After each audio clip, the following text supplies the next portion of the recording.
J'entends pas. Pourquoi l'Orient et pas l'Occident? Anatolée. Anatolée, l'Orient, c'est là où le soleil se lève. C'est pas moi qui ai décidé. Et il se trouve que le Christ s'appelle Anatolée. C'est son nom. C'est son nom dans l'hymnographie.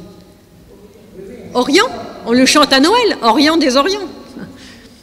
Et donc simplement, c'est l'idée que c'est là où le soleil se lève et que l'image de la journée, du levant au couchant, le nom du Seigneur soit loué, selon le psaume, eh bien l'image de la journée, c'est l'image de la vie d'un homme, du levant de sa naissance à son couchant. Oui, d'accord, je conçois ça, mais l'Orient d'un endroit, c'est l'Occident pour un autre endroit. Ah oui, d'accord. Mais alors, c'est toujours l'Orient par rapport au soleil levant. C'est-à-dire que, effectivement, ça peut être l'Occident d'un autre, mais partout où on est, on va se tourner vers le lever du soleil. C'est le lever du soleil qui compte, quoi. D'ailleurs, les églises, elles sont tournées normalement vers l'Est.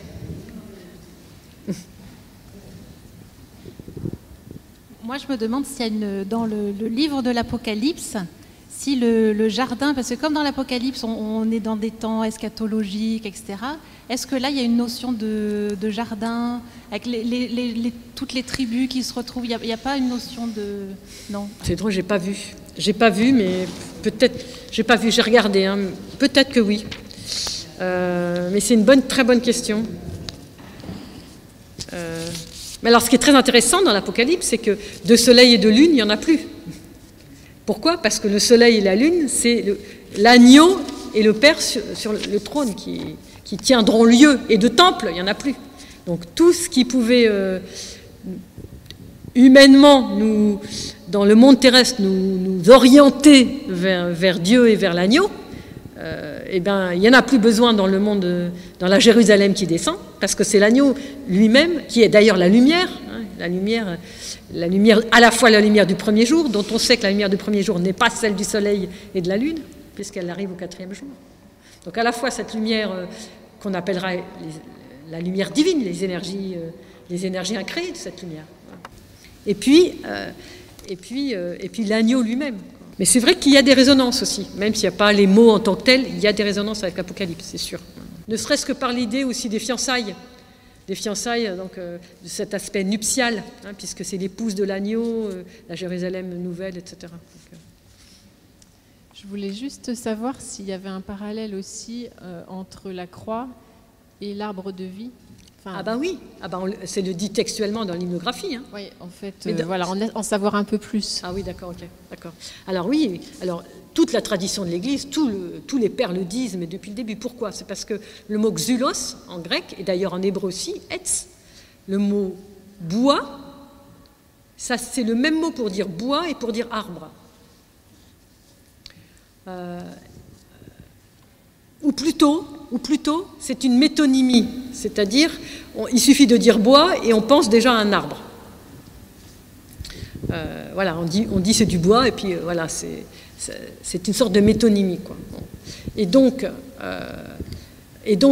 tous les pères ont assimilé toutes les fois qu'il y a du bois dans la Bible à l'arbre de vie qui donne de la vie tout le temps.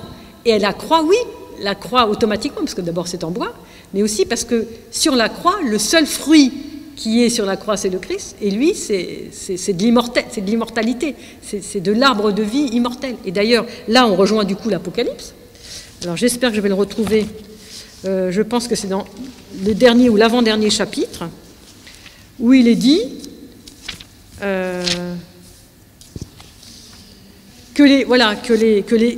les arbres donneront leurs feuilles et leurs fruits 12 fois par an. C'est-à-dire que ça ne désemplit pas, c'est-à-dire qu'il y a une espèce de fructification permanente toute l'année. Et donc c'est cette idée-là, je pense, chez les saints-pères, le fruit de l'arbre de vie, c'est le Christ, et en plus il se donne en nourriture, donc on est bien en train de manger du fruit de l'arbre.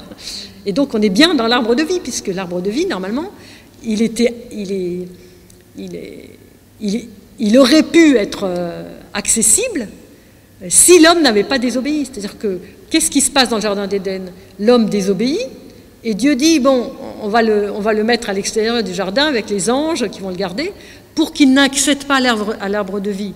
Mais ce n'est pas une punition, c'est parce qu'il n'est pas mûr encore. D'ailleurs, c'est ce que dit saint Irénée. C'est encore un enfant, il n'est pas encore assez mûr. C'est comme si on donnait un beefsteak à un nouveau-né, on ne peut pas, quoi. On va le tuer. Bon. Et donc il n'est pas mûr, donc on le met un peu plus loin de peur que... mais le plus loin, c'est quand? C'est la croix. C'est-à-dire que les siècles passent depuis Adam jusqu'au moment où le Christ s'incarne, et à ce moment-là, l'arbre de vie est accessible. La preuve, c'est que l'hymnographie nous dit c'est un paradis, cet arbre de vie. La croix est un paradis, est un arbre de vie comme le paradis, quoi. Et donc, le lien, il est... Et alors en plus, c'est très intéressant, c'est que les pères de l'Église, alors je n'ai pas tout en tête, mais disent par exemple, je ne sais pas si vous avez en tête le chapitre 17 du livre de l'Exode, quand ils arrivent à Mara, et l'eau est amère et infecte, ils ne peuvent pas la boire et ils se plaignent, etc. Et Moïse jette un bois dans l'eau. Voilà. Et parce qu'il jette ce bois dans l'eau, l'eau devient impure. Et les pères disent, ce bois dans l'eau, c'est la croix. Il suffit qu'il y ait le mot bois pour que tout de suite, on bascule sur la croix, donc c'est ce qu'on appelle une typologie, pour dire, il n'y a que le Christ qui peut, de l'amertume, faire de quelque chose qui soit doux, de la mort, faire de la vie, enfin de tout transformer de manière à ce que ce soit porteur de vie pour l'homme, parce que l'homme qui ne boit pas, il meurt. Donc on est toujours dans cette même thématique, la mort ou la vie, quoi. Dans le commentaire du Midrash du psaume 92, les Hébreux parlent de la 10e heure. Pourquoi les heures et pas les jours? Oui, très bien. Voilà ce que dit le Midrash. À la 10e heure, l'homme pécha. À la 11e heure, il fut jugé. À la 12e heure, il fut expulsé. Dieu allait prononcer la sentence quand le Shabbat fit son entrée. Alors c'est pareil, le Shabbat, c'est comme le paradis, il est personnalisé. Shabbat fit son entrée et se fit son avocat. Il dit devant le Saint béni soit-il, maître des mondes, pendant les 6 jours de la création, jamais personne n'a été condamné, et c'est avec moi que tu commences. C'est-à-dire que tu vas condamner un homme, mon jour à moi? Non, c'est pas possible, quoi. Moi, je suis le 7e jour, je suis le jour le plus merveilleux. Attends, tu peux pas, quoi. Et c'est extraordinaire comme symbolique, comme subtilité symbolique. Est-ce là ma sainteté? En plus, le Shabbat, c'est vraiment un jour de sainteté, quoi. Est-ce là mon repos? Est-ce que du coup, ça ne va pas être reposant? C'est le jour où tu condamnes l'homme. Et par égard pour le Shabbat, l'homme fut sauvé de la condamnation à la géhenne. Lorsqu'il vit la force du Shabbat, l'homme voulut entonner une hymne en son honneur. Et le Shabbat lui dit, c'est à moi que tu chantes une hymne? Moi et toi, chantons une hymne au Saint béni soit-il. C'est pourquoi il est écrit, psaume 92, verset 2, il est bon de rendre grâce au Seigneur.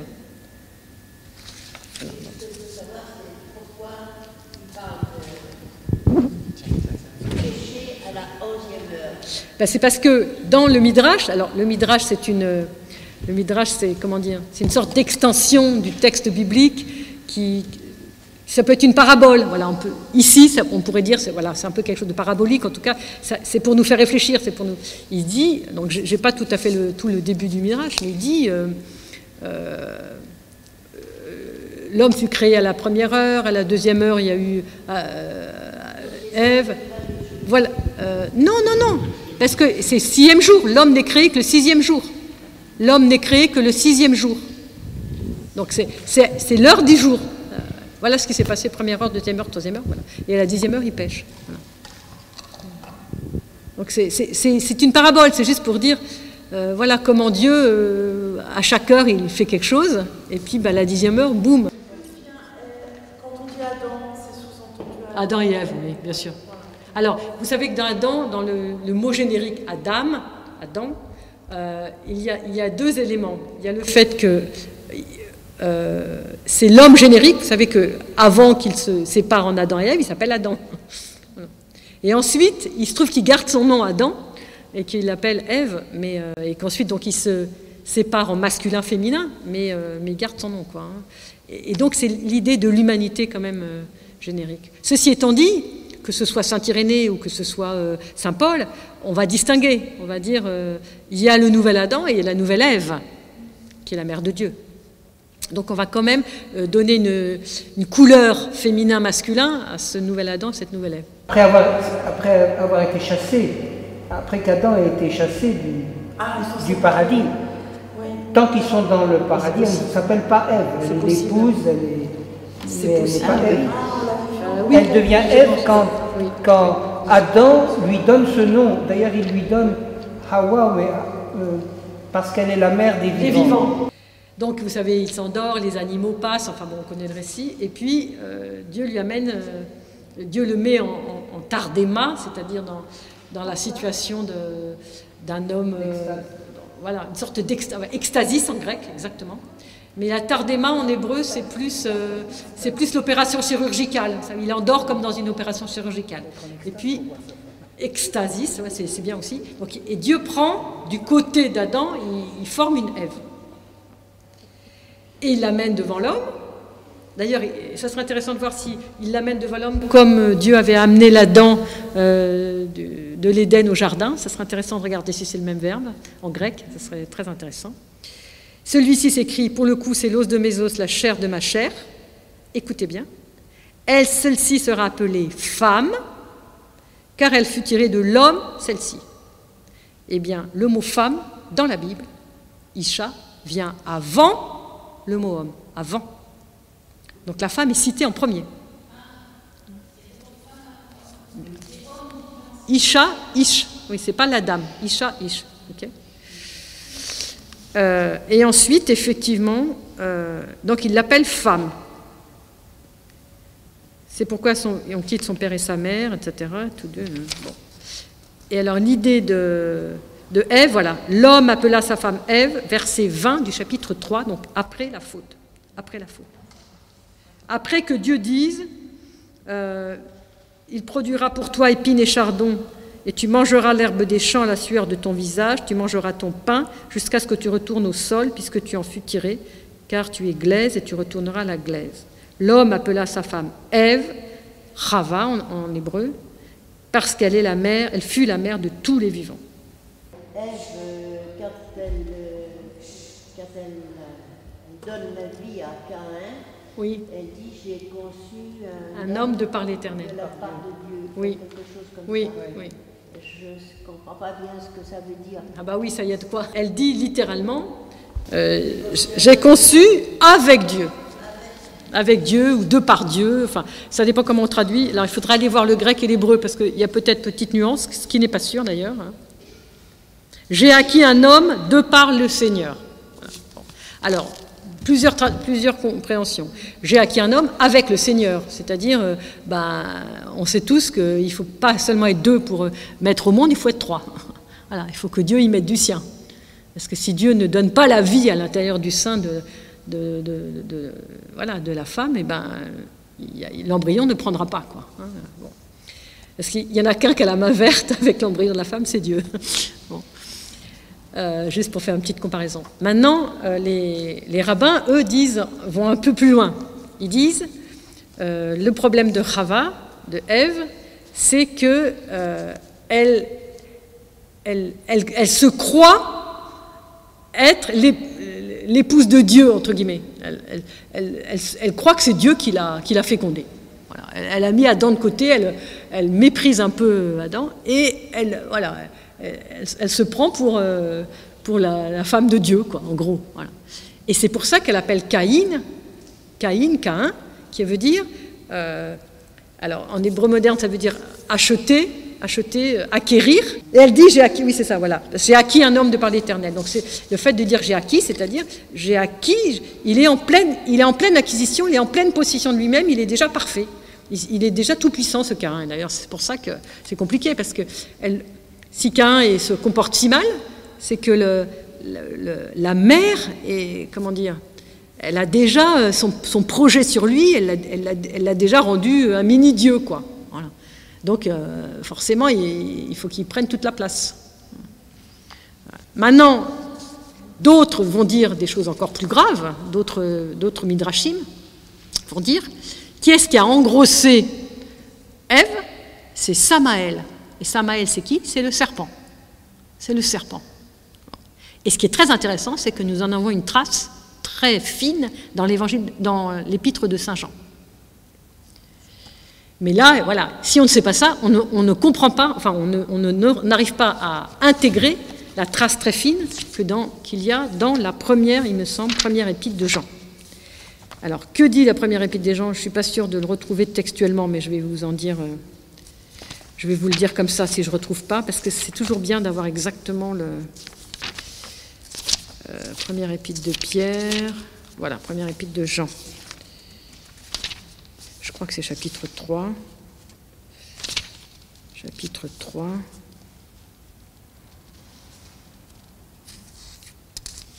Voilà. À ceux-ci sont reconnaissables les enfants de Dieu et les enfants du diable. Quiconque ne pratique pas la justice n'est pas de Dieu, ni celui qui n'aime pas son frère. Et un peu plus loin, bon là je ne le trouve pas, un peu plus loin il dit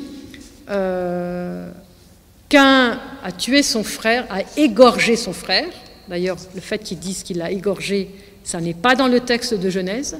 Donc ça veut dire que Saint Jean, c'est parfaitement la tradition orale d'Israël, il la connaît, puisqu'effectivement la tradition orale d'Israël dit qu'il l'a égorgé. Donc il égorgea son frère, et pourquoi il l'égorgea? Parce qu'il était fils du mauvais. Fils du mauvais. Chapitre 3, verset 11. Car tel est le message que vous avez entendu dès le début. Nous devons nous aimer les uns les autres, loin d'imiter Caïn, qui étant du mauvais, il était du mauvais, donc il est fils du mauvais, quoi. Égorgea son frère, et pourquoi l'égorgea-t-il? Parce que ses œuvres étaient mauvaises, tandis que celles de son frère étaient justes. Et c'est parce qu'il est fils du mauvais qu'il fait des œuvres mauvaises. Oui.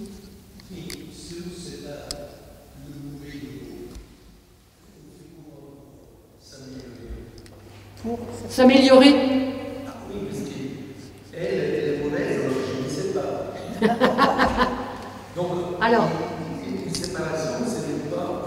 Alors, si vous connaissez l'Évangile, il y a une parabole qui est la parabole des semailles, où il est dit que le mauvais il sème l'ivraie, alors que Dieu il a fait pousser le bon grain. Et donc les disciples disent bon nous on va aller tirer le bon grain et puis on va laisser et Jésus leur répond non, laissez jusqu'à la fin des temps, laissez pousser l'ivraie et le bon grain ensemble. Pourquoi pour permettre, parce que qu'est-ce qui va faucher et faire le tri? C'est les anges. Ça veut dire que les hommes n'ont pas le discernement pour enlever l'ivraie du bon grain, ils ne savent pas. Et donc il n'y a que les anges, c'est-à-dire les êtres supérieurs, ou Dieu lui-même. Et d'ailleurs, entre guillemets, si vous faites cette comparaison avec la comparaison de la brebis et du bouc, de la parabole des brebis et des boucs, qui est-ce qui sépare le brebis et le bouc? C'est Jésus. Et donc, le discernement est divin. Et tous les pères le disent. Si on a du discernement, et heureusement certains de nous, on peut l'avoir, mais c'est par le Saint-Esprit. C'est pas parce qu'on est génial ou je sais pas quoi. C'est par le Saint-Esprit qu'on a. Et c'est Dieu qui nous donne le discernement, et c'est son discernement qu'on exerce. Ça, c'est fondamental. Hein. Nous, on n'est pas capable. Si on n'a pas compris ça, on n'a pas compris. Le jour où on a compris qu'on est capable de rien, ce jour-là, on a commencé à grandir. Voilà, exactement, ne jugez pas. Voilà. Et puis là, on l'a entendu, ne jugez pas selon l'apparence, là, pendant toute la semaine de la mi-Pentecôte, et on aura encore pour la clôture de la mi-Pentecôte mardi, mercredi, ne jugez pas selon les apparences. Vous êtes à côté de la plaque, complètement. C'est la raison pour laquelle, pour nous, le Père spirituel est tellement important. C'est que s'il est inspiré du Saint-Esprit, lui, il va avoir le discernement et on va faire ce qu'il va nous dire, parce que nous, on ne voit rien. Mais c'est fondamental. Et c'est pour ça que l'obéissance dans l'Église, elle est tellement importante. C'est pour ça que quand l'évêque demande quelque chose, on le fait, même si on n'est pas d'accord, même si on ne comprend pas. Parce que, voilà, il a la grâce pour dire ce qui est juste, quoi. Et donc, on fait confiance.